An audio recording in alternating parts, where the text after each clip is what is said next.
Good morning, everybody, and welcome to Shift Church. We're so excited that you're here, whether in person or online, and happy Mother's Day. For those that celebrate, we are celebrating with you, and for those that mourn, we are mourning with you. If this is your first time here, you can go ahead and scan this QR code, and if you fill out that Connects card, we'll send you some free Opus coffee. And, of course, make sure you check out that Coffee with Joe option that you can have that cup of Joe, so that you can have that cup of Joe with Joe Smith. Whether you want to do it in person or over Zoom, you can ask any and all questions that you're wanting to know. Don't forget that our next online-only service is going to be May 26th for Memorial Day weekend, and the following Sunday, June 2nd, is our next all-shift meeting. So mark your calendars now. It's only going to be 30 minutes right after service, and childcare is available for those who need it. We are officially halfway to our Thanksgiving meal giveaway. So bring in your jars, dump them in our big jars, and if you don't have a jar, go grab one. Duh, they're right back there. I'm literally looking at them right now. Every penny goes towards feeding families during the holidays. Our next First Magnitude group is this Friday at 6 p.m. You can RSVP through the Facebook group, or you can just show up. You know, it's always a great time. Now it's time for week 2 of our series, Coming Home.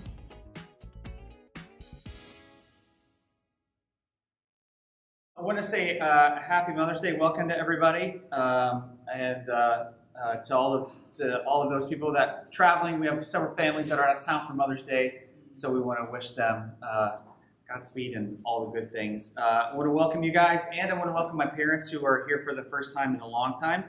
They never got to experience the 2 wonderful years that we had in our own space before it was ripped away from us by the evil empire. But I am happy and excited to be celebrating Mother's Day with my mom for the first time in I don't know how long in person. That's true. I'm always working on Mother's Day for the Lord. Anyway, we recognize that today is a complicated day for so many, and so whether you're celebrating or you're mourning or you're remembering or some combination of those, our prayer today is that today is what it needs to be for you, and we would encourage you to hold that lovingly for yourself. And with that, what I'd like to do is I would like to start this week as we did last week. So if you're comfortable, I'm going to ask that you close your eyes and that you take just a few deep breaths and that you let go of whatever was before and that you gently push aside things coming next. And just focus on your breathing, the air moving in and out of your lungs. And notice your heartbeat as it pumps blood through your body. Feel your arms relax as you continue to slow that breathing, and feel the chair as it supports you. Feel your feet root into the ground and anchor you there. And take a few moments to be aware of God's presence within and all around.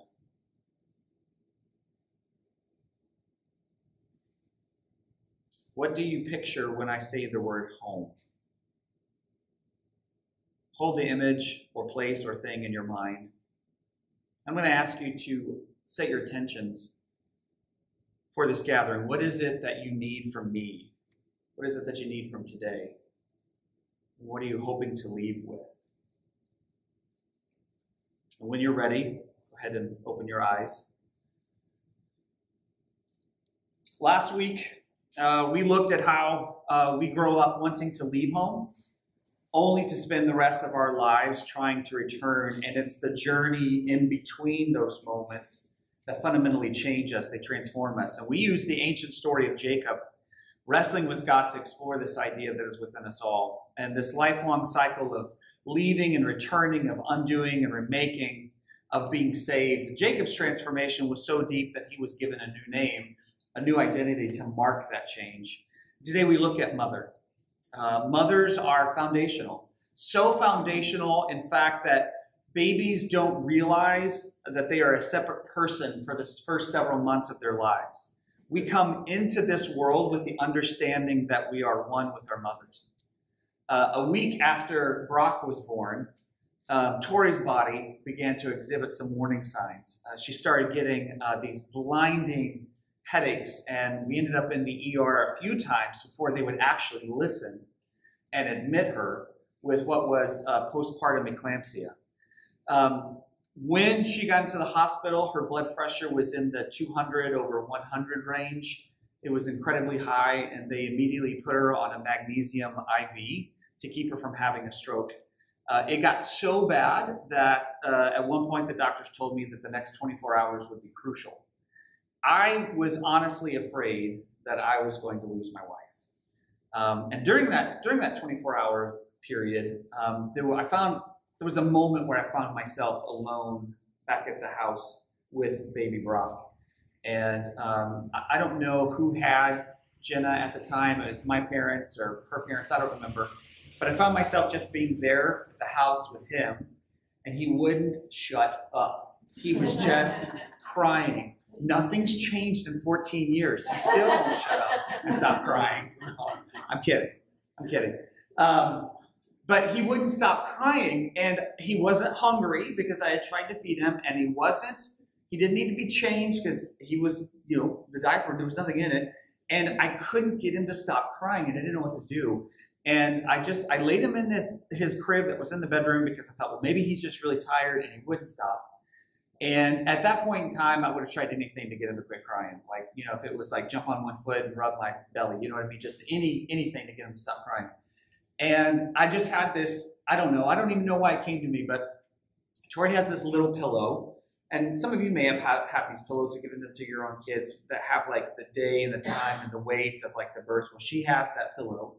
And she slept with it for, at that point in time, like 30-something years. And so I just thought, you know what, maybe I just grabbed that pillow and I put it in the crib with baby Brock. And he immediately quit crying. He immediately quit crying. And it was almost as if I had flipped the switch, because the moment that he could smell mom, he went from 100 miles an hour immediately to 0. Something internal was off for baby Brock. Some piece of him was missing. And the moment that just the scent of her was close, it was enough to make him feel at home. Mother is foundational for all of us. It is a mother's voice that we first turn to. It is a mother's scent that comforts us. And for all intents and purposes, mother is God during our first months of life. And this idea may not be something that we consciously think about, but I argue that it is intrinsic to who we are, and we carry that with us the rest of our days.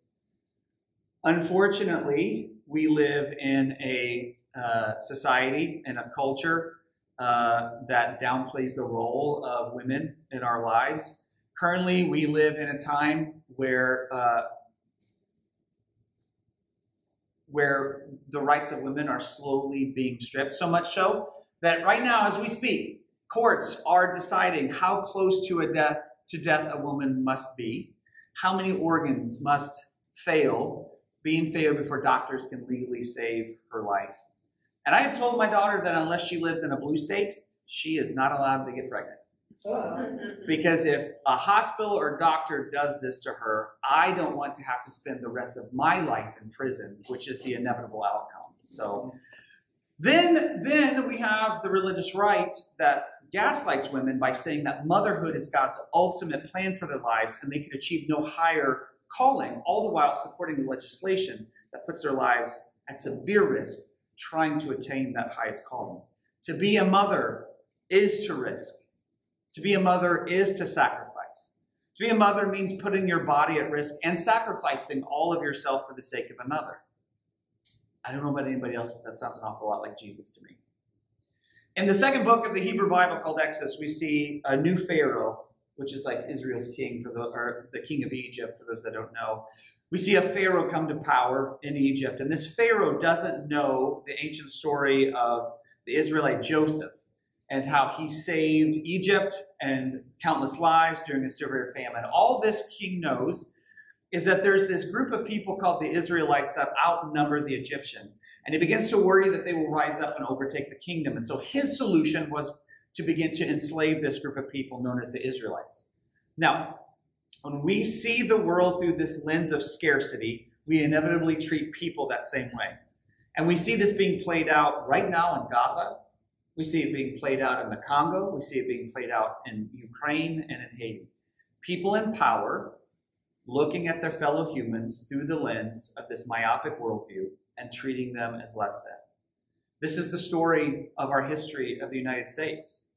Instead of seeing indigenous tribes as people, as image bearers of God, America's founders saw them as savages, as animals to exterminate. Instead of seeing Africans as people, as image bearers of God, America's founders saw them as commodities, as something that could be bought and sold. And this has and always will be the forever cyclical story of the Pharaoh. So in Exodus 1, we see the Pharaoh. He issues a decree to the Hebrew midwives that if a Hebrew woman has a baby girl, that baby can live. But if a Hebrew woman has a baby boy, that boy is to die, is to be put to death. Now, stop for just a moment. Because too often we just fairy tale these stories, right? We just fairy tale right through them. And I want you to allow yourselves to see the cruelty in that command, to treat innocence with such overwhelming malice. There's no other word that I can think of other than demonic. And to help us put that into a current frame of mind, right now, thousands of children are being slaughtered in Rafah. An estimated 1.4 million people, including 600,000 children, are packed into a town that is 24.7 square miles, which is roughly the size of the Chicago O'Hare International Airport. They are being treated with the same indifference, with the same spirit. The murder of children is never justified, and those who defend it will stand before the same God of the Exodus and answer for the same crimes of the Pharaoh. Back to the story. It tells us that the midwives refused to obey the Pharaoh. They refused to obey the most powerful man in their world, maybe the world, right? And it is never wrong to do the right thing, regardless of when or where. And again, we're being saved by women. Women ready to sacrifice it all for the sake of others, which again, sounds an awful lot like Jesus to me.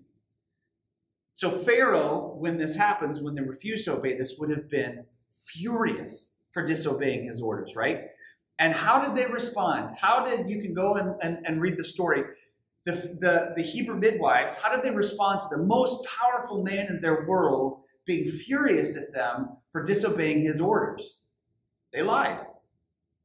They just lied to Pharaoh. They told him that Hebrew women are just really hardy women. They're just super tough. And before they can even get there, they're already giving birth to these kids. They just straight up lie. So what does God do? What does God do? According to the story, God's like, well done, ladies. Nice. It says that God blesses them.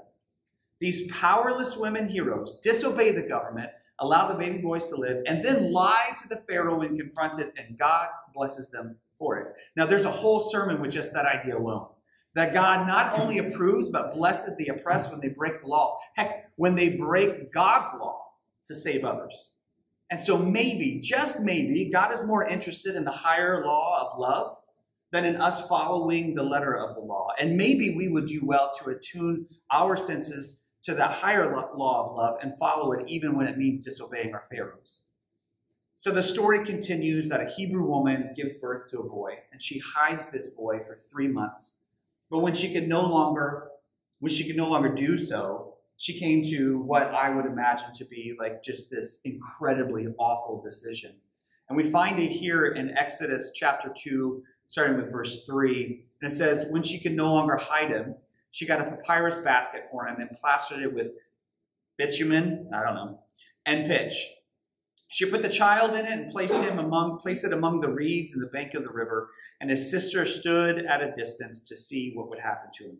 The boy's mother, Jochebed, who isn't even named in the story, and we don't find out her name until 2 more chapters, realizes that she can't keep her son. Doing so only risks his life. So she does the only thing that she can say, the only thing that she can think of. She saves his life by risking it. After she puts him in this homemade basket, she releases it to the water. The story continues that the baby boy is discovered by another woman who happens to be Pharaoh's daughter, who is bathing in the river there. And she feels sorry for this crying child, and she takes him out of the water. And the boy's sister, who has been watching from afar, making sure that he's okay, runs up and says, should I find a Hebrew wet nurse? And she says, yes, please do that for me. So baby boy's sister runs back home, grabs mom, and then mom gets to raise the boy again, only to hand him back over when he's older. If you know the story, her son is Moses, the same Moses who ends up leading the Israelite people out of slavery and across the Red Sea. And the tale of Moses is one of those huge epic stories that is deserving of like the biggest of Hollywood budgets, right? And it's been done a few times. Like Charlton Heston and all of his like 1950s manly glory, declaring, Pharaoh, let my people go. Everybody's seen it. More recent, DreamWorks, that's who it was. They did an animation that showed like a more human side of Moses, of what it might have been like for Moses to grow up in Pharaoh's household and being almost brothers with Pharaoh, right? It had like these amazing musical numbers and just stellar artwork. And yet in all of the stories, this part of the story is just glossed over. Just read it in Exodus. Almost all of the women are unnamed. Even the daughter of the most powerful person in the world is just a nameless character. After all, Moses is the real hero, right? He's the story. But I resonate with this. And not because I'm some sort of Moses or Moses figure, but I resonate with this story because if not for the mothers in my life, I wouldn't be who I am today. Like last night was the Greater Gainesville Equality Florida Gala. And I was given, honestly, one of the greatest honors of my life. And it was the Voice of Equality Award, which I share with Kane, who's also an honoree of that as well.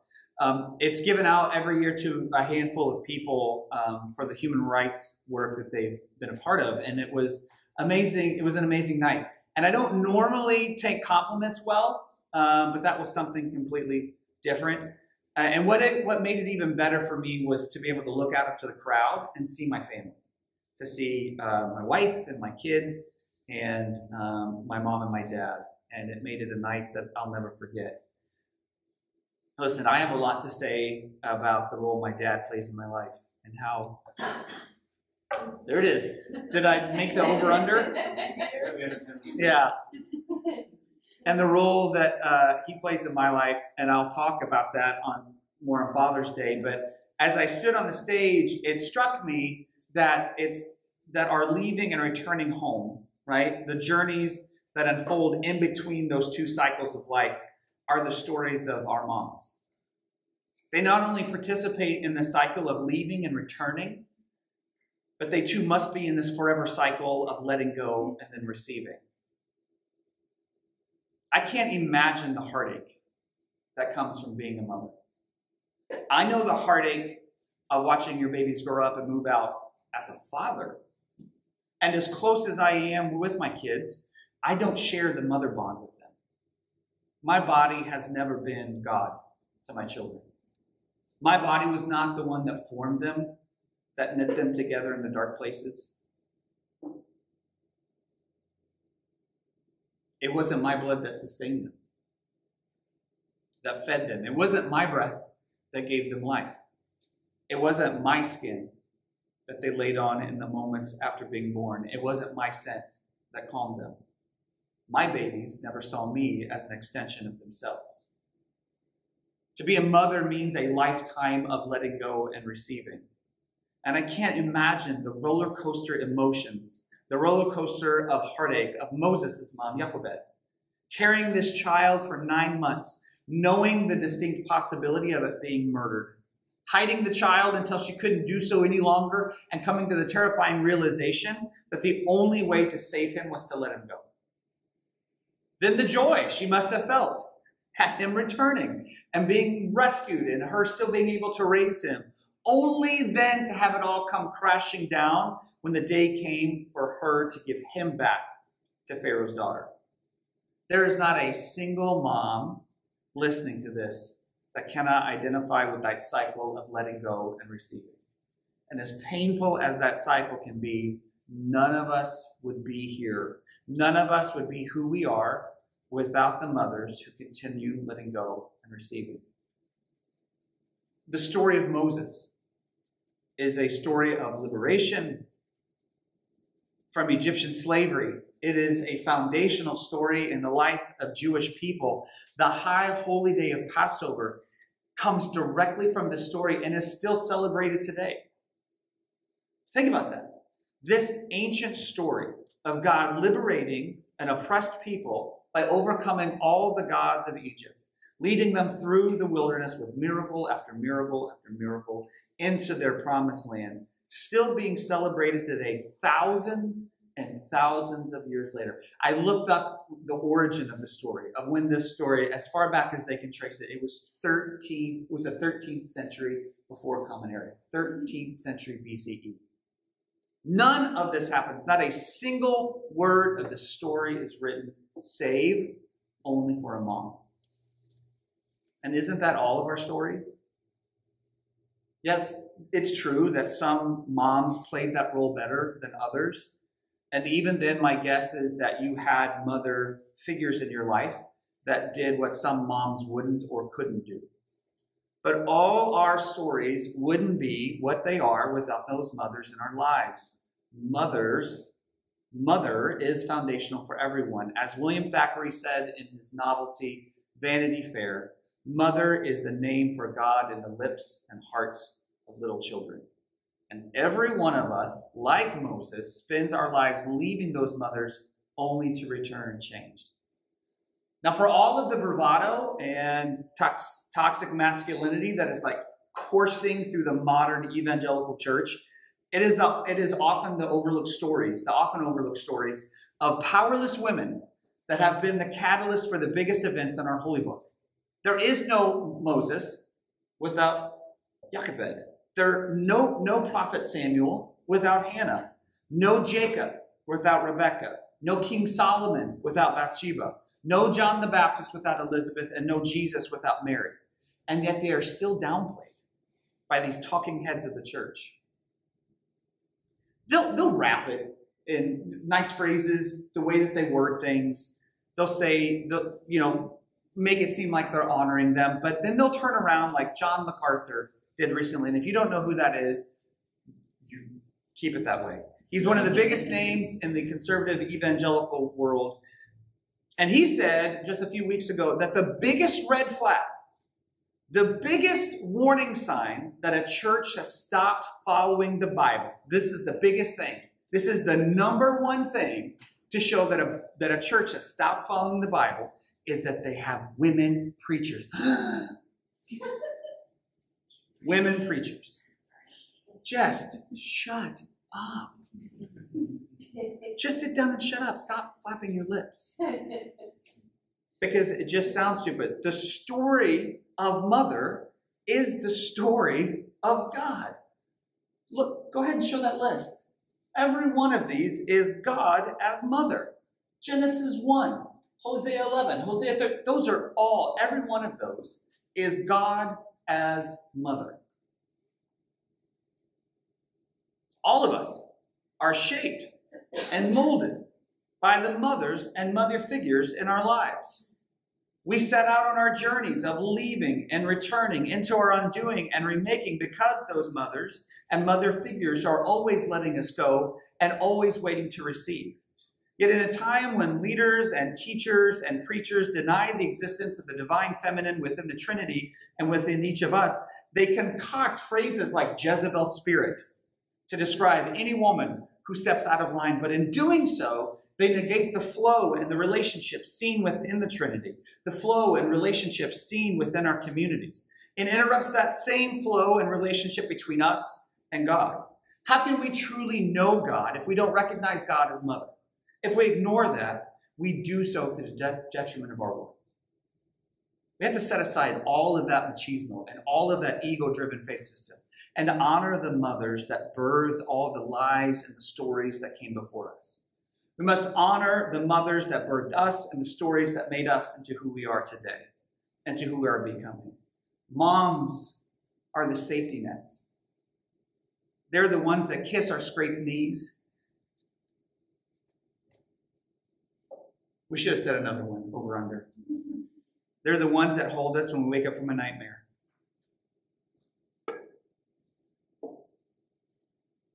They're the backbones of our homes and our culture. They hold the space for us to grow and learn. They're the ones who teach us what God's love looks like tangibly.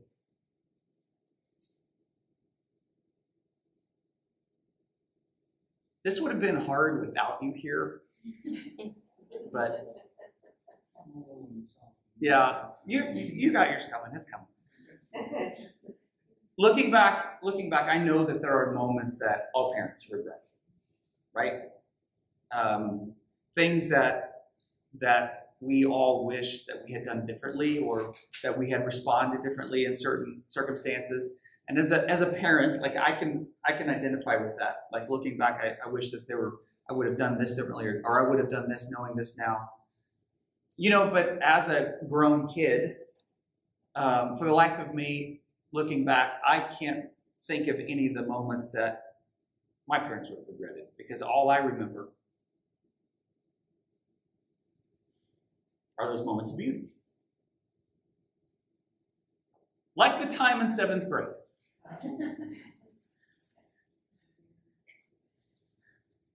Like the time in 7th grade, my mom was making a bed. And I don't remember whose bed it was that she was making.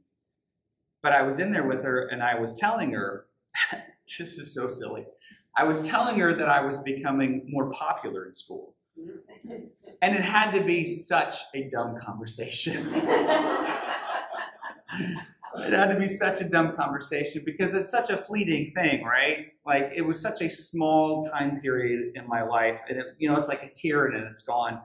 But what you don't know is, well, maybe you do, I'll remind you, but my 6th grade year was hell. My 6th grade year was hell because I was bullied relentlessly. Every day, I had a couple of people that would go out of their way to bully me. So I hated 6th grade.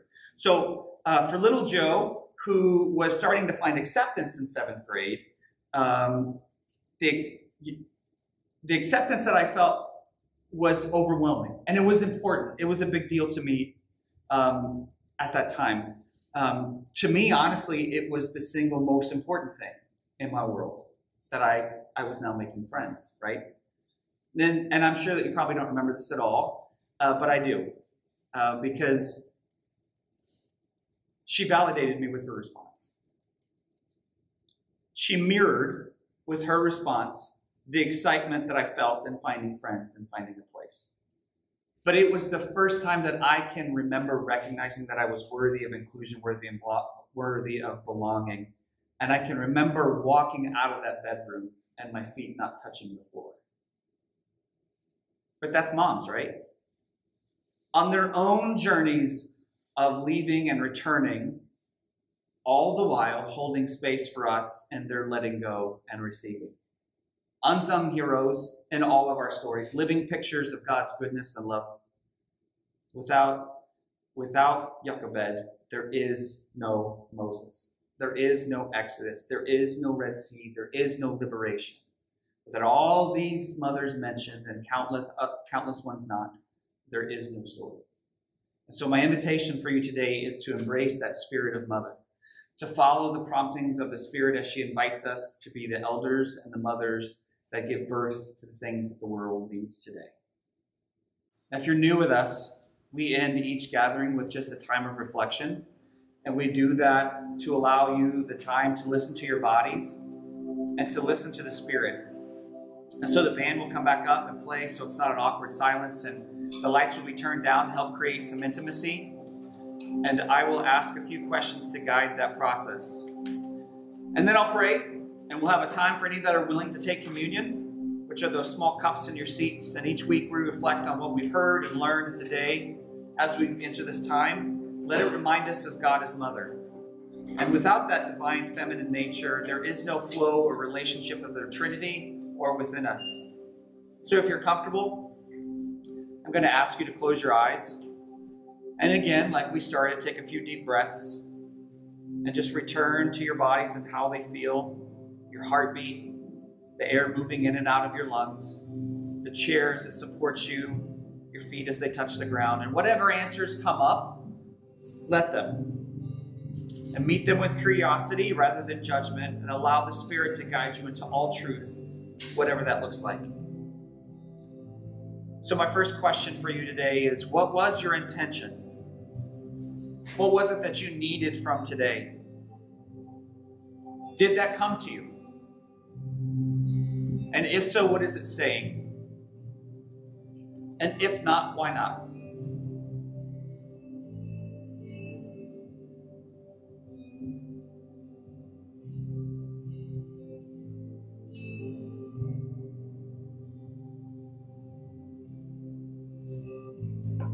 Can you resonate with that mother nature of God found in this story?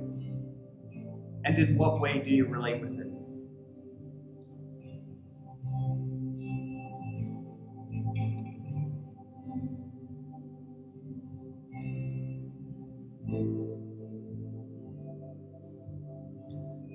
How does thinking about God as mother inform and broaden your understanding of God?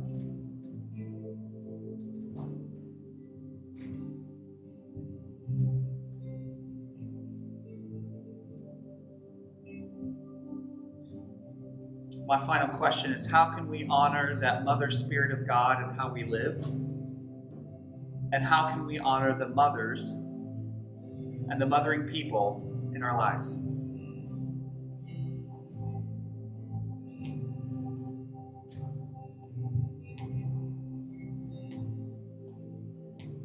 Let's pray.